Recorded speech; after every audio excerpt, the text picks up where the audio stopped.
disappointing in the performance.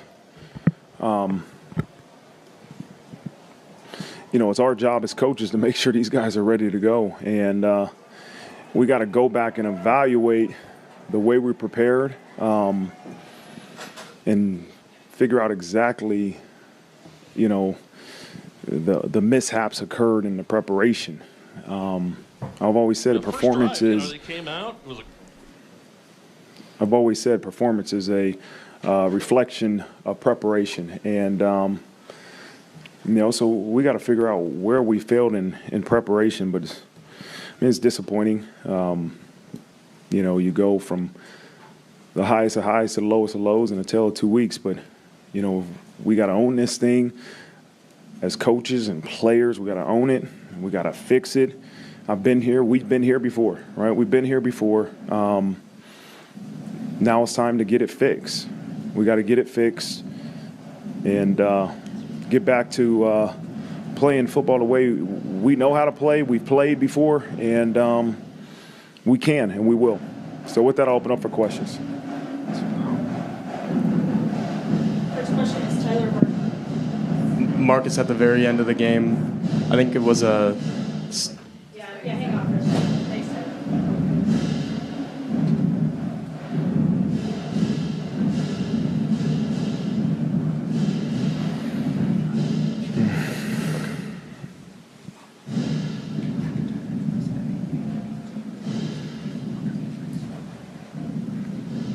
Yeah. Marcus at the very end of the game, I think it was a 62-yarder. Is that well within Mitch's range, or were you thinking Hail Mary potentially as well? No, it's right there on the edge. We had the wind at his back. So the thought process being with the wind at his back, hey, if he gets it under this thing and drives it, then there's a shot that he can make it. He's made it. Probably not from that distance, but close to that distance. And with the added wind, we thought that was the best option for us. And then Riley's second interception. 2nd and 1 seems like a good chance to take a shot. Was that the look that you guys wanted, and was it just an underthrow? And then how would you evaluate his performance as well? Yeah. We wanted to take a shot on that situation, and obviously not the execution that we wanted. Obviously never intend to throw an interception, but that's the look we wanted. That's where we wanted the ball to go. We just got to throw a better ball. Everybody's going to try to point a finger at somebody, some side of the ball, one play, one person. It's the entire program that underachieved today, and the entire program has to own it and improve from it. On your right, front row, Pete Sampson. Mark, the defense last week, very tight performance. Today, was it misdirection? Was it youth? What do you think happened defensively today with the breakdowns? I think I told you guys on Thursday they got a unique offense. I think about the explosive plays in the first half, and the very first pass, really good throw, really good catch, and a too high coverage, and we got to down the ball. We didn't get a chance to down the ball, and it goes for a touchdown. The rest of the explosives, I think, were a mixture of eye control, right? So you having your eyes on your man, but also edges to our defense. We let the ball get outside of us too much, and so that's not the Notre Dame defense we've built over the past 3 and 4 years. Like, that's not a performance that we're proud of, but we just got to get it fixed. This is probably too big picture of questions, but did you feel like as a head coach, as a program, you guys had evolved beyond days like that? Yeah, absolutely. Absolutely. I felt the preparation was exactly where we needed. To come off that big win and come back and have 2 tough practices, which was the only option for us. And, I thought we had a sharp practice Thursday and Friday in terms of, obviously not the physical side of things, but just, I thought maybe in the first house I was like, okay, hey, we need to, I don't know exactly why we're not executing the way we need to, but maybe that was the wake-up call. We needed to go out and change just the second half. And it started to go that way. Right, and defenses started playing better in the second half, and we just couldn't capitalize off it on offense. We could not, other than the one touchdown I think Jay Love had, we just couldn't continue. We couldn't move the chains either. That's the thing. Like, we can't go 3 and out, and we can't turn the ball over. And so those are areas we just got to get fixed, Pete.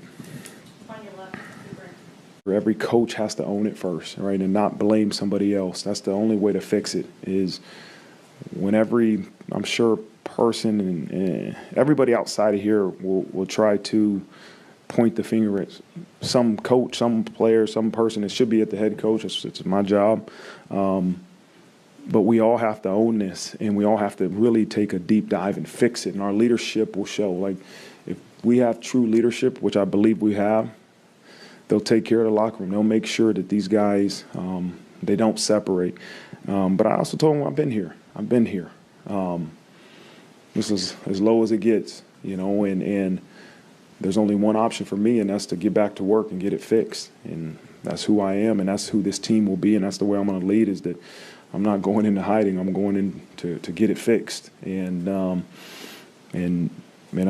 be just as confident in what we're going to be able to do as a football program moving forward as I was going into this game. But there's some serious, some schematical things that we have to attack and get corrected. They were able to run the ball pretty effectively in the second half. What did you see them doing up front that was challenging for you guys? Some of them were, good schemes. They got a good stretch running game, where they were able to puncture some holes that we didn't have a backer or a D lineman in that gap, but a couple were missed tackles. Right? We got to make sure we're tackling and we're knocking the ball carrier back. And then, as I said earlier, 2 or 3 times they get around the edge defensively, and when that happens, when you're a man coverage team, and you're playing man coverage, they get outside of you, that thing's going to go for a little while. So a lot of different areas that we got to improve on to stop the run defensively. In the front row on your right, John Bryant. Marcus, you said moments ago it's our job as coaches to make sure they're ready to go. And you said today we underachieved as an entire program. But you'd had good practices in the week. Did you sense it at any point today? And how specifically do you own it and fix it moving forward? I think you go back and you evaluate everything. You go back and you evaluate, okay, exactly how did we practice? You go back and look and say, okay, was our game plans good enough to give us a chance to win? Like all those different areas. It's not just the physical part of practice, but it's looking at, okay, what did the opponent do in the game that we were prepared for or weren't prepared for? If we were prepared for them, did they execute or did we execute? If we weren't prepared for it, why? Hey, is this something that a team's trying to attack us because of some area we've showed in the previous game? So all those different things are ways to evaluate. You have to debrief. You have to evaluate every single thing that you did in the previous week. If it was practice structure, then I'm going to evaluate and say, okay, what do we got to do to make sure we have a better output? And that's the only way you can do it, right? And as you move forward into the week, as you move forward into the game, you say, okay, I feel good about the preparation. Preparation's done. Now it's about performance. Performance is a reflection of preparation. Okay, the performance wasn't where we wanted it to be. Let's go back and evaluate the preparation from A to Z. And preparation is so much more than practice, right? It's obviously the game plans and it's the choices that we make as players too, right? Coaches and players, like all these choices that only sometimes we as individuals know. Hey, did I do everything in my power this week to prepare the way I needed to? And that's a long look that each individual in this program has to make in the mirror too. I think maybe in the third quarter you guys had to use a defensive timeout. Mm-hmm. What happened there? I can't even remember, John. I know we did. I don't know if it was personnel. We were in the wrong personnel at the time, or maybe a call that we didn't like. I just can't remember exactly why I called it, but I know it was something that we didn't like defensively. On your left, second row, Tyler James. Marcus, what halftime adjustments did you guys make on offense that you were hoping would maybe work better than they did in the second half? I think we talked about being able to take some shots down the field. Hey, if they give us man coverage, let's try to take some shots, but we can't get away from running the ball. That was something that I think we have to do. We had to do. We did it better, but not as effective as we needed to win the ball game. And so at times we ran it, but at times we couldn't run the ball, and at times we threw it decently, and at times we couldn't throw the ball the way we needed to. So the adjustments that we made, they didn't turn into points other than 7 in the second half. After the game last week, you were asked about Riley Leonard's usage as a runner. Mm-hmm. Was did you feel like you guys had to run him as much as you wanted to this week, or what? And has that had any impact on his ability to throw? No, I don't think so. It's something we can ask him. I mean, we'll ask him if he feels the amount of times we ran him has an impact on him throwing the ball. Those are dialogues that we definitely will have. We didn't run him as much this week as we did the previous week. And part of that was intentional, but part of that was there's times in the games we said we need to run him, keep the ball in his hands. I think we have to protect better. We got to protect our quarterback better. And then what I got to figure out is, okay, is it protection or is it, hey, decision-making? Why aren't we getting the ball out of our hands? Is it routes? Like, it's not just one person. It's a collective group effort that we have to really evaluate and say, okay, here's the issue. Here's a plan moving forward that's really going to help us have more success. Our last question, right in front row, same side on this end. Marcus, last week you said like the fired up energy in the tunnel before the game was the approach the team needed. Like, what was your and really the whole staff's approach before this game, and why do you feel like the team came out flat?